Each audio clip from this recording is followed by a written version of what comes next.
I do not know who to tell this story to. Nobody will believe me. I would not believe it myself if it had not happened to me and my family. But I do think I should tell it anyway, as a warning, in case I can prevent the tragedy from striking others. Forgive me if I am overly formal. I am an old man and not used to the way people communicate these days, especially online. I do not do much social media. It was a friend who recommended to me to share my story here on this website where people will believe tales like yours. I do not know if he means you are especially gullible or that you are open-minded, but let us assume the latter. So, good, open-minded people of Reddit, let me tell you what happened to my great-granddaughter. It began 3 weeks ago. We have a habit. Little Celia and I had a habit. During the summer, she stays with her grandparents, who live right up the lane.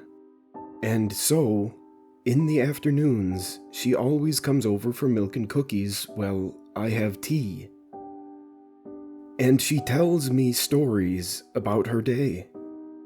Most of these stories involve her stuffed animals. She was a very imaginative child. Of course, a lot of her stories involve the characters on her iPad too. She plays a game with animal people all living in a little town. And they do things like go shopping and plant gardens. She is very attentive to her video game garden and refuses to come out with me to tend to the real garden with the strawberries I grow for her. A shame how addicted the children are these days. She tried to teach me to play, but I just can't get the appeal. In any case, one day she was telling me a story about some characters, either from the game or her imagination, when she suddenly asked me if I'd ever met the faceless man. I assumed he was a character from her game. He sounds rather scary, I said. He is scary. She told me. I wish he would go away. I asked her more about this faceless man, but she did not seem inclined to discuss him. The next time he came up was when we were out for ice cream. As we stood in line, she suddenly peered quite hard at a tall man in a suit standing outside a nearby store. I asked her what was wrong, and then the man turned and pulled sunglasses over his eyes, and her posture relaxed. She said, I thought he might be the faceless man. He appears to have a face, I said. Yes. She said, relieved. He's not the faceless man. Well, I asked her about this faceless man, who he is, when she sees him. She said that she mostly sees him near the park, or sometimes outside the window. I asked her what his face looked like, and she gave me a most irritable look, like I had asked the stupidest question imaginable, and said, He doesn't have one. That's why he's the faceless man. Well, then, What does he have instead of a face? I asked. Is his head a pumpkin? Like in Sleepy Hollow? In what? She asked, making me feel quite old and out of touch. I started explaining, but then she got impatient and looked it up on her little device and said, Oh, the pumpkin has a face, Grandpa Vern. The faceless man doesn't have any face, not a pumpkin or anything else. Well, he must have something, I said, trying to imagine. Is it just skin with no features? No. She was becoming quite cross. That would be almost like a doll with the face rubbed off or something.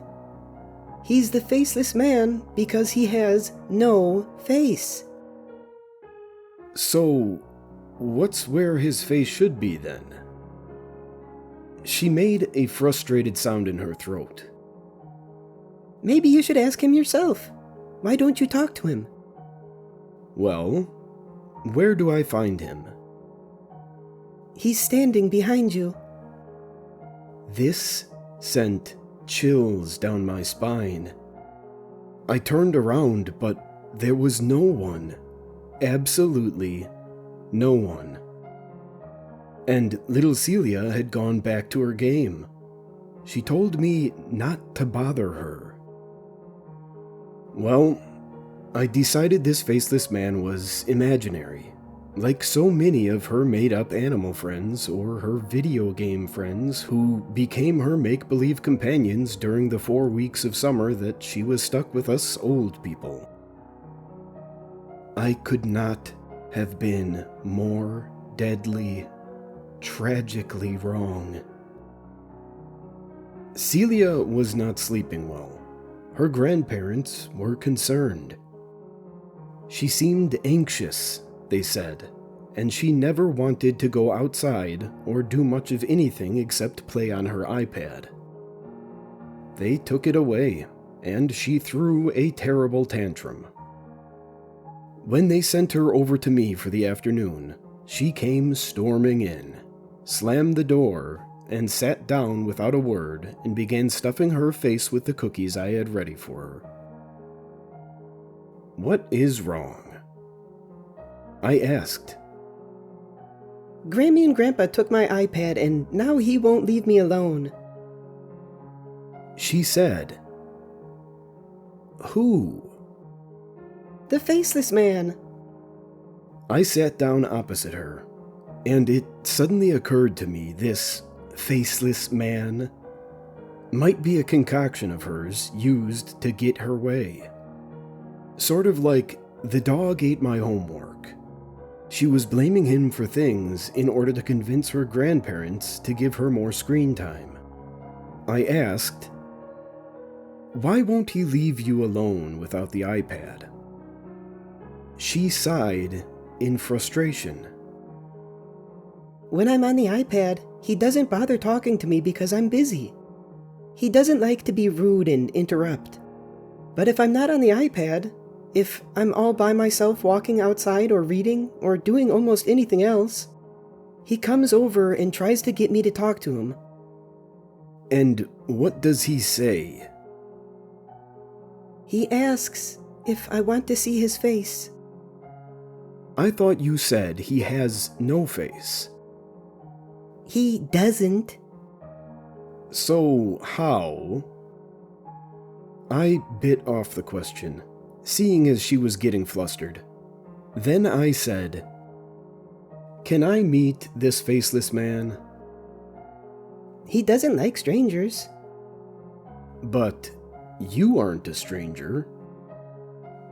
She shook her head vehemently, sat there breaking her cookie into crumbs, and then finally said, He says he picks people when they're born. "So I can't see him." This seemed a convenient boogeyman for her to blame for all her ills. But she said, You can see him. He's in my photos. Not the close-up ones, but the crowd ones. He's in all of them. And even though this was surely a tall tale, her statement sent a peculiar chill up my spine. I was beginning to feel quite alarmed, so I asked her to show me the photographs. She told me to open Facebook. That is an app I actually have, and I pulled up my account on my phone. Pleased to be included in her little corner of social media. Until she shot me down by telling me that she doesn't even have a Facebook. That I would have to look at her mother's account because I don't have Snapchat or Insta or TikTok. Also, I couldn't see details on the little phone screen, so she had to help me find my password and log into my computer. She showed me some pictures from various albums taken by her parents and grandparents. Most were close-ups of her and her family, but there was one wider shot of a park. The park just up the street, actually. And she pointed, her finger coming to rest on the screen on a man in the background, sitting on a bench with his back to us. His face obviously was not visible. He was wearing a suit. The next photo she found was of all of the great-grandchildren at a water park for her cousin's birthday. She was on a slide, and in the background, at the concession stand, his back to the camera, was a man in a suit. Same height, same hair color and style, same suit. An old-fashioned suit with pinstripes. How odd no one had ever noticed him before. She showed me another from Six Flags. She was playing carnival games. And behind her, at one of the other games, throwing balls to attempt to knock down weighted jugs, was the man in the suit. His back, as always, was to the camera. His face unseen. I was not convinced that he was actually faceless. Just that she had never seen him, except with his back turned. But the fact it appeared to be the same man in all these photos of her was very disconcerting. Who was he? "Have you told Mom and Dad?" I asked. She shook her head quickly. They say I'm making him up. They don't think it's the same man. It looks like the same man to me. I frowned. How often do you see him? She went quiet for a long time, then finally whispered, Every day. Every day? I exclaimed. Where do you see him? He's looking in the window. I spun to look over my shoulder. There was no one at the window. But I swear, for just an instant, I thought I glimpsed motion. The flash of a figure, there, and then gone. I had a word with my children, of course, and my grandchildren, but none of them took much of what I had to say very seriously. They seemed to think I am going senile. Celia told me that it is her opinion the faceless man can only be seen by the very young or very old. And that, when he is getting ready to take you, he becomes quite persistent, trying to talk to you all the time. She said that if I want to try talking to him for her, I should look for him in reflections. So, I have. I watched the windows and mirrors. I watched the movements in puddles on the road after the rain. And just recently, last week when Celia came over, I saw him. Caught a glimpse in the spoon that was on the table between us. I didn't even register his reflection at first. Didn't even know it was him, really, until he shifted slightly. And then I looked and realized there was a figure there. I glanced up and he was gone. And when I looked at the reflection again, he wasn't there. But I got better at seeing him after that. He only appeared when my great-granddaughter was over in the afternoons. I took her for walks because it was easier to catch him that way. And it felt like I was running out of time. Celia was irritable all the time now. She barely spoke to me. Her parents told me they were going to take her home early from her month stay with her grandparents and me. I hoped this meant that the faceless man would leave her alone. But I didn't know. And so I was desperate to meet with him before she left. And 3 days ago, it finally happened. She was waiting in line for ice cream, and I looked in a puddle and saw his reflection standing there next to me. I looked up and there he was, in the flesh. He was watching her, his head turned so that I could not see his face.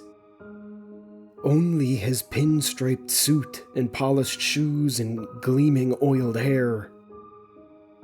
"Oh," I said. "You're him." "Do you want to see my face?" He asked. His voice was strong, surprisingly clear, and even pleasant. Nothing ghostly or unusual about him at all. He must have been a perfectly ordinary man. An ordinary man who was stalking my great-granddaughter. I snorted at him and stepped closer, because while I may be a very old man, I was at one time in the Navy. And I still remember how to throw a punch or take one if need be. And anyway, I was not worried about what might happen to me. So I grabbed his shoulder. "Now, see here," I began. But when I turned him to face me, there was no face. Only the back of his head. No matter which way I looked at him, I was looking at the back of his head. I felt dizzy suddenly, as now I was facing the front of him. Lapels, white shirt and necktie, and above the tie, his neck and the oiled gloss of his hair. He was like an owl that had turned his head all the way around.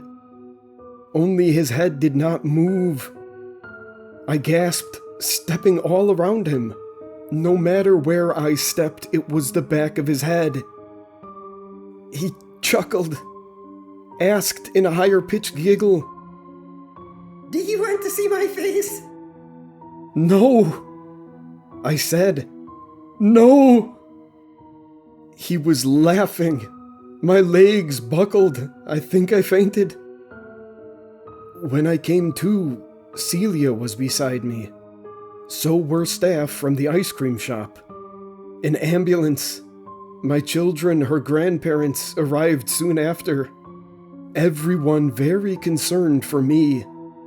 But my biggest worry, as the paramedics looked me over, was that in the crowd, among the shoppers, I could now see him, just standing there, right outside a shop door. His head turned, as always away from me, even though his torso was now slightly facing toward me, as if he were watching me. Celia's gaze followed mine, and she gripped my hand and squeezed. What did you tell him? She asked. I told him no. I said to her, Celia's grandparents put her on a plane back to Vermont the very next day. Her parents picked her up. She was very glad to be reunited with them, and told me over Messenger that she was happy to be home and felt much better. Her messages were very positive for a while. But then, just this morning, she sent me a message that was very frantic. It was not a very coherent message. She kept saying she made a mistake. I asked what she meant, and she told me the first time the faceless man spoke to her, he asked if she wanted to see his face. She said, Sure, I guess. He giggled and told her, soon. It was always the same question, and she'd learned the quickest and easiest way to send him away was to say, sure, I guess.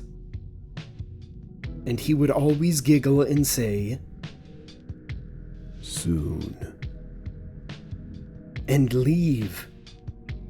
But yesterday, apparently, he had told her, tomorrow. And now he was coming, she said. He was coming, and her father was at work, and her mother had run a quick errand grocery shopping. And she thought she would be safe with her iPad, but it wasn't enough. She was playing games, but it wasn't enough to keep him away. He was there. Video call me, I said. And she did, but I barely caught a glimpse of her panicked, teary-eyed face before the call cut out. I rushed to call my granddaughter-in-law to tell my grandson. I told them it was an emergency, and they had to get home immediately because Celia said that there was an intruder. I did not say faceless man, as they would have assumed me delusional. Then, I waited with bated breath. How helpless I felt, all these thousands of miles away. What could I do? While I was waiting for her response, Celia messaged me, and my heart sank. My heart sank because I knew then my great-granddaughter was gone.